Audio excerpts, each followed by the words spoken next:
My question is to the Minister for Climate Change and Energy. How is acting on climate change in the national interest as well as the interests of Australian households? What policy proposal would take Australia backwards, especially in Western Australia? Thank you. Give a call to the Minister for Climate Change and Energy.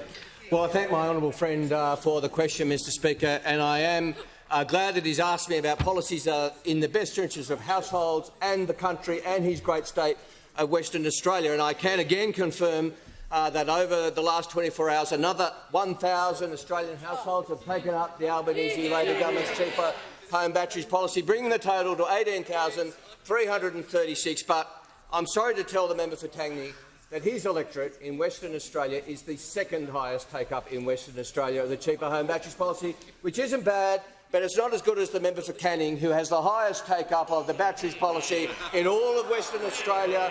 The good households of Canning are embracing net zero and embracing cheaper home batteries and renewable energy at a rapid pace. And that comes as little surprise because the people of Canning know that if you take up a battery together with solar under the Albanese government's cheaper home batteries policy, you can save $2,300 each and every year, a permanent bill reduction, which is eerily similar to the benefits for all Australians of net zero. We know economic modelling shows that net zero will make every single Australian household $2,000 better off, Mr Speaker. The member for New England is whispering an interjection to me, which I'm not sure is entirely parliamentary, but he might want to be more complimentary to the Morrison-Joyce government, because the modelling I just quoted was from the Morrison-Joyce government's plan to deliver net zero the Australian way, which showed Australians would be $2,000 better off by net zero. It showed that Western Australia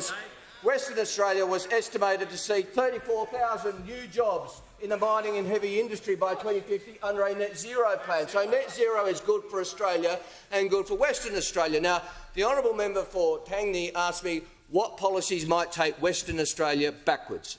And any attempt to unwind net zero would take Western Australia backwards. And we've seen, I'm unfortunately obliged to tell the House, we've seen some attempts to do that. The West Australian Liberal Party State Council voted against net zero. The Leader of the Opposition in Western Australia came out and disassociated himself from that, which earned him an attack from the member for Canning. The member for Canning will undermine any Leader of the Opposition that he can find, Mr Speaker. He's taking a practice run in Perth for what he intends to do in Canberra sometime in the next 12 months, as we all know. He loves undermining leaders of the opposition with his agenda. His agenda is anti-net zero, but his constituents have a different view. His constituents are taking up net zero and taking up cheaper renewable energy. I know the member for Canning doesn't like that, but then again, the member for Canning doesn't like the current leadership arrangements of the opposition either, but will continue to deliver for the Australian people.